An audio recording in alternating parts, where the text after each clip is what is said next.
नमस्कार। समावेशी शिक्षा को के संप्रत्यय को समझने के क्रम में आज हम विशिष्ट बालकों के एक प्रमुख प्रकार प्रतिभाशाली बालक का अध्ययन करेंगे। प्रतिभाशाली बालक की ये प्रतिभाशीलता का जो संप्रत्यय है वो अपने आप में काफी व्यापक है और प्राचीन काल से ही इस प्रकार के बालकों को समाज में एक विशेष दर्जा दिया गया था। लेकिन हम अगर आधुनिक संप्रत्यय में प्रतिभाशीलता की बात करें तो इस संप्रत्यय का पर कार्य 19वीं शताब्दी के पश्चात किया गया।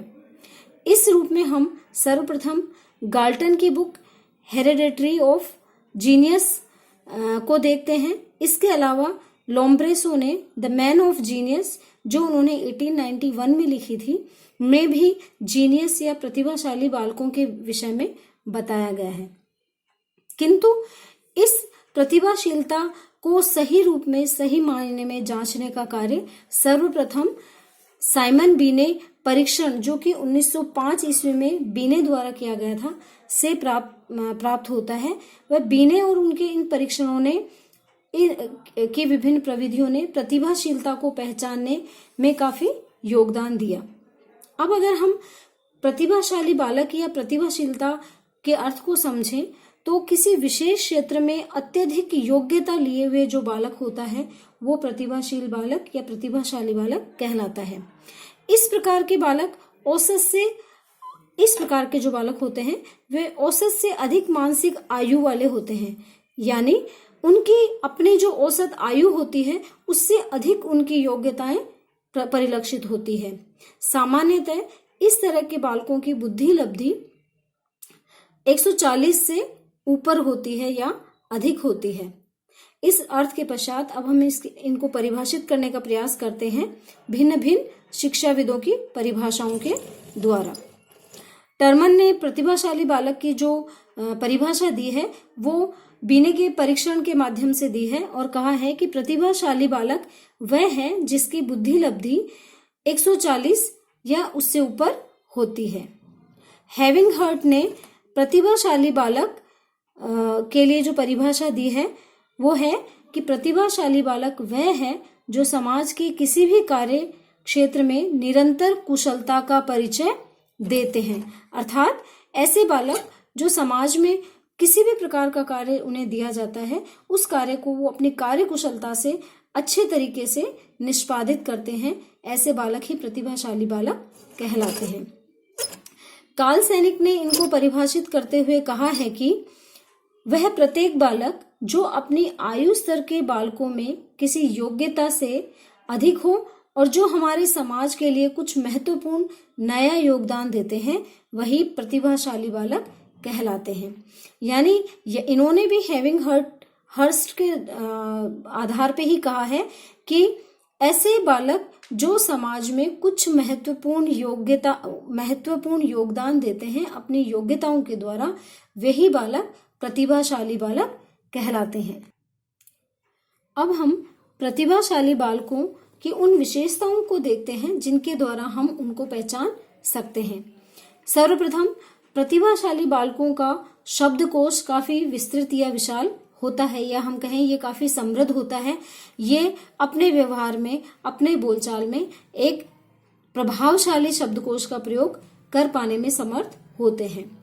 इनकी दूसरी विशेषता है कि इनमें जो मानसिक प्रक्रिया है वो काफी तीव्रता लिए हुए होती है, यानी ये अपनी मानसिक क्रियाएं काफी कम समय में अपने साथ के या अपनी आयु वर्ग के बच्चों के मुकाबले तीव्र गति से पूर्ण कर लेते हैं। इसके अतिरिक्त दैनिक कार्यों में भी भिन्नता होती है, यानी अपने साथ के आयु वर्ग के बालकों के अपेक्षा इनके कार्य करने में काफी भिन्नता होती है, या ये अपने कार्यों को उनसे भिन्न प्रकार से निष्पादित कर पाने में सक्षम होते हैं। इनकी बुद्धि लब्धि होती है वो काफी उच्च होती है, यानी कि 130 से लेके 170 आईक्यू लेवल तक इनकी क्षमताएं बुद्धि की होती है। इस तरह के बालक आश्चर्यजनक रूप से अंतर्दृष्टि को प्रमाणित करते हैं, यानी किसी भी प्रकार की समस्या इनके सामने अगर आती है या हमारे द्वारा रखी जाती है तो तो वो अपनी सूझबूझ या अपनी इंसाइट कैपेबिलिटी के माध्यम से, क्षमताओं के माध्यम से उनको पूर्ण कर पाते हैं। कक्षा में भी कई बार अध्यापक इस चीज को महसूस नहीं कर पाते हैं या सोच कर नहीं रख पाते हैं कि उनके द्वारा पूछे गए किसी कठिन प्रश्न का उत्तर बालक दे पाएंगे, लेकिन प्रतिभाशाली बालक कई बार उनको इस तरह के आंसर देकर आश्चर्यचकित कर देते हैं। इसके अतिरिक्त इस प्रकार के बालकों को अध्ययन में अद्वितीय सफलता भी प्राप्त होती है, यानी मार्क्स लेने में या अंक प्राप्त करने में ये अद्वितीय रूप से सफल हो पाते हैं। इस प्रकार के बालक किसी भी प्रकार के जोखिम को उठाने में सक्षम होते हैं या क्षमता रखते हैं। इन लोगों में क्योंकि इनकी बुद्धि लब्धि भी काफी अच्छी होती है एवं इनमें आत्मविश्वास भी काफी होता है, इसलिए ये सकारात्मक आत्मविश्वास से परिपूर्ण होते हैं। इस प्रकार के बालक अत्यंत जिज्ञासु प्रवृत्ति के होते हैं। क्यों? क्योंकि एक नकारात्मक पक्ष अगर इन बालकों का देखा जाए तो वह ये है कि वो जल्दी से किसी चीज से संतुष्ट नहीं हो पाते हैं या बहुत जल्दी किसी चीज से बोर हो जाते हैं। अतः इस प्रकार के जिसके पीछे प्रमुख कारण है इनके जिज्ञासु प्रवृत्ति होना, समय समय पर नवीन चीजों को जानना पहचानना इनकी प्रवृत्ति के अंदर होता है, इसलिए ये भी एक विशेष इनमें आदत होती है। इसके अतिरिक्त इनमें नेतृत्व कौशल का होना भी एक महत्वपूर्ण बिंदु के रूप में है कि ये अपने समूह का नेतृत्व करने वाले होते हैं या पूरा समूह इनके नेतृत्व में कार्य करना पसंद करते हैं। इसके अतिरिक्त कठिन मानसिक कार्यों को भी ऐसे बालक आसानी से करने में सक्षम होते हैं। जो बात हमने ऊपर भी कही थी कि इस प्रकार के बालकों में जोखिम उठाने की क्षमता होती है, इसलिए कठिन कार्य चाहे वो मानसिक हो या शारीरिक हो उनको ये आसानी से कर पाते हैं। चरित्र एवं व्यक्तित्व अन्य बालकों से भिन्न होता है। इस प्रकार के बालकों का चरित्र एवं उनकी पर्सनालिटी दोनों अपने साथ के या अपनी आयु वर्ग के बालकों से भिन्न होती है, जिस कारण से इनकी क्रियाएं भी भिन्न परिलक्षित होती हैं। इस प्रकार के बालक विषय वस्तु के अलावा सहायक पुस्तकों का भी अध्ययन करना पसंद करते हैं, क्योंकि इनको विषय वस्तु से अतिरिक्त जानकारी प्राप्त करने में काफी रुचि होती है। जैसे अतिरिक्त कहानियां, उपन्यास, पत्र पत्रिकाएं पढ़ना इनकी रुचि में शामिल होता है। ये इनके व्यक्तित्व में हम शामिल मान सकते हैं। ये किसी प्रश्न का उत्तर शीघ्र देने की कोशिश करते हैं। कक्षा में भी ये इस तरह की क्रियाएं करते हैं जिससे कि जब टीचर प्रश्न पूछता है तो कक्षा में सर्वप्रथम बिना किसी का इंतजार किए ये उत्तर देने का प्रयास करते हैं। यानी समस्या का समाधान करना, जोखिम की प्रवृत्ति होना आदि क्षमता इनमें होने के कारण से ये किसी कार्य या प्रश्न का उत्तर शीघ्रता से देने की कोशिश करते हैं। इनका जैसे हमने बात की ऊपर शब्दकोश काफी विशाल होता है, यानी विशाल शब्द भंडार इनके शब्दकोश में होता है। इसके साथ ही ये सामान्य पाठ्यक्रम से असंतुष्ट होते हैं। इसीलिए शिक्षकों को भी ये चीज ध्यान रखनी चाहिए कि पाठ्यक्रम से इतर इनको संतुष्ट करने या ज्ञान वृद्धि करने की कोशिश करनी चाहिए। और अंत में कई बार सांवेगिक अस्थिरता भी इस प्रकार के बालकों में देखी जाती है, क्योंकि हर एक नवीन कार्य को करने की जिज्ञासा इनके अंदर होती है। सबसे आगे रहने की इनमें भावनाएं होती हैं। अपनी अंतर्दृष्टि या सूझ से कार्य को जल्दी निष्पादित करने की इनमें आदत होती है। इसलिए ऐसे बालकों में कई बार सांवेगिक अस्थिरता भी देखने को मिलती है, जो कक्षा में इनके नकारात्मक प्रभाव को भी दर्शाती है। अतः शिक्षक को इनकी जानकारी भी होनी चाहिए। एक अध्यापक के लिए प्रतिभाशाली बालकों की विशेषताओं को जानने के पश्चात इनकी पहचान करना भी एक महत्वपूर्ण कार्य होता है। यानी कक्षा में व्यक्तिगत भिन्नता पाए जाने के कारण, कक्षा का वातावरण व्यक्तिगत भिन्नता से परिपूर्ण होने के कारण इस प्रकार के बालकों को पहचानना उसकी एक विशेष जिम्मेदारी हो जाती है। तो ये प्रतिभाशाली बालकों की पहचान हम 3 तरीके से या माध्यमों से कर सकते हैं। पहला है व्यवहारिक संकेतकों के द्वारा, दूसरा है अध्यापक के स्केल के द्वारा और तीसरा है बुद्धि परीक्षणों के द्वारा। सर्वप्रथम हम देखते हैं व्यवहारिक संकेतकों के द्वारा हम प्रतिभाशाली बालकों को किस प्रकार पहचान सकते हैं। बालक के व्यवहार में जो क्रियाएं की जाती है विद्यालय के अंदर या विद्यालय के बाहर, तो उन व्यवहारिक गतिविधियों से हम उन्हें पहचान सकते हैं। इसके अंदर आता है उसका विशाल शब्द भंडार, तीव्र स्मृति, तीव्र जिज्ञासा प्रवृत्ति, कठिन मानसिक कार्य, एकाग्रता एवं ध्यान की प्रवृत्ति, मौलिक चिंतन एवं सुदृढ़ अंतर्दृष्टि। ये सब जो क्रियाएं होती हैं अगर किसी बालक में पाई जाती हैं तो इससे हमें पता चलता है कि वो बालक प्रतिभाशाली बालक के अंतर्गत आते हैं।